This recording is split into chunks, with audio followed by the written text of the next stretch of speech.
Long ago, when the sky still listened and the ground still spoke, there was a kingdom so feared that even wandering spirits avoided it. That kingdom was Alaoma, and on its throne sat a man whose name was no longer spoken by the trees or the winds, Eze Muoagwu. They said he was born under a red moon, with no umbilical cord, and no cry. His mother died before she saw him. His father went mad hours later. The midwife who delivered him vanished into the forest, never to be found. From the very beginning, Muoagwu was not like other men. He did not belong to time. He belonged to something else, something older, darker. As a boy, he could speak to vultures. As a youth, he could walk into the forest and come back with stories the elders could not explain. And when he turned 21, he claimed the throne of Alaoma not through inheritance or war, but through silence. Every man who stood between him and the throne simply fell asleep, and never woke again. His reign began with a celebration, but it ended in tears. Within 10 years, the kingdom forgot how to dance. The masquerades no longer visited the villagers. The rivers dried their laughter. Eze Muoagwu ruled with dread, and he drank fear like palm wine. But the strangest part was this: he never aged. Decades passed. Generations were born, grew old, and died. His advisors became ancestors. His enemies returned as rain or fire. But Muoagwu remained the same, his skin smooth, his eyes ageless, his voice untouched by time. Women who once loved him became grandmothers, but he stood tall, alone. Whispers began. Some said he had eaten the heart of a spirit. Others said he was no longer a man at all, but something death had bargained with and regretted. But only one story came close to truth. They say in his youth, long before the throne was his, Eze Muoagwu left Alaoma in secret, carrying nothing but a black staff and a question. He wandered into the forbidden lands. Places marked by silence, where birds did not fly and shadows refused to move. He reached the edge of the world, where the trees grew upside down and time dripped like water from rocks. There, under the great shadow of a tree that had no name, he met death. But death was not fire or ash. She appeared as an old woman pounding yam in a mortar made of stone that whispered. Eze Muoagwu fell to his knees and said, "I do not wish to die. I must rule forever." Death did not stop pounding. She simply asked, "What will you give that cannot be returned?" Without hesitation, he brought out a calabash, tightly sealed. Inside was the spirit of his first wife, Alaoma. She had died weeks before, beautiful, beloved. A woman of peace. The only person who ever softened him. He had preserved her soul, not to mourn, but to trade. Death took it. She said nothing, only nodded once. And as he turned to leave, she whispered, "You will live.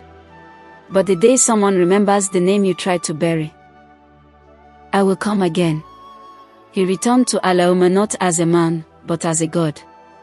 He silenced the priest. He burned the scrolls. He turned the sacred hills into his hunting grounds. He laughed at omens. He spat at ancestors. He crushed rebels under his feet and declared that memory was poison. And then, Obianuju was born. On a moonless night, in a dying hut, to a woman who screamed until her voice vanished. The moment she was born, the goat stopped bleating. The palm trees swayed without wind. Her eyes were open, wide, clear, unblinking. She didn't cry. Her mother died that night. Her father was found walking naked into the forest, muttering the name Alaoma over and over. Obianuju was raised by her grandmother, Mama Yugo, a blind old woman with one foot in the spirit world. As the girl grew, so did the strangeness around her. Birds followed her. Snakes bowed to her. When she laughed, people felt their own memories returning. Forgotten names, long-buried wounds, and faces they tried to erase came back. By the time she was 16, the king's spies had heard of her. Eze Muoagwu summoned her to the palace. but she refused to go. 3 days later, 3 warriors were sent to take her by force. None returned. They sent 7 more. One came back with a torn wrapper and tears in his eyes, saying only, "She knows." From that day, clouds began to gather above Alaoma. The moon disappeared for months. Drums cracked without being touched. The palace roof began to weep black water. One morning, Obianuju woke with dust on her feet, even though she hadn't left her room. She told her grandmother, "It's time." She dressed in red and black, the colors of mourning and memory. Around her neck hung the sacred bead that once belonged to Alaoma, the queen no one spoke of. The bead had called to her in a dream, rising from the soil behind the palace. She walked to the palace. Alone. No army. No weapons.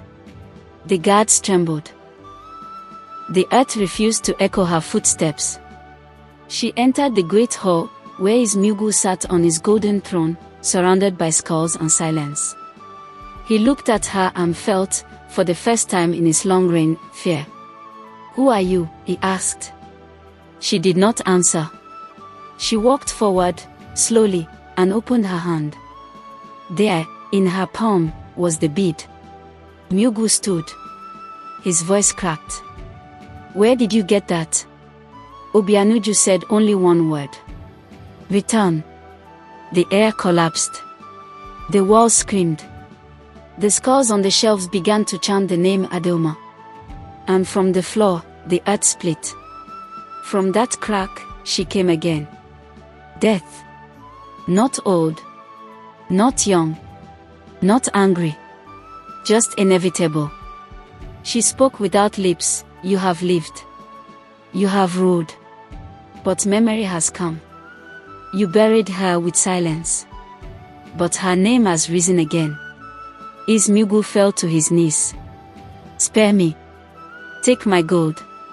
Take my crown." Death shook her head. "What you owe cannot be paid in riches. Only in return." And with that, he began to decay. Not fast. Not slow. But completely. His body peeled. His voice disappeared. His throne turned to dust. His name blew away in the wind, never to be spoken again. The people of Alaoma came out of their homes. They felt light for the first time in decades. Babies cried with freedom. Rain fell in rhythm. Drums began to play again, by themselves. Obianuju walked to the center of the market square and sat under the great iroko tree. She took out a scroll, dipped a quill in ink, and began to write. Not his name. Not his story. But the truth. And she titled it, "The Wicked King Who Bribed Death."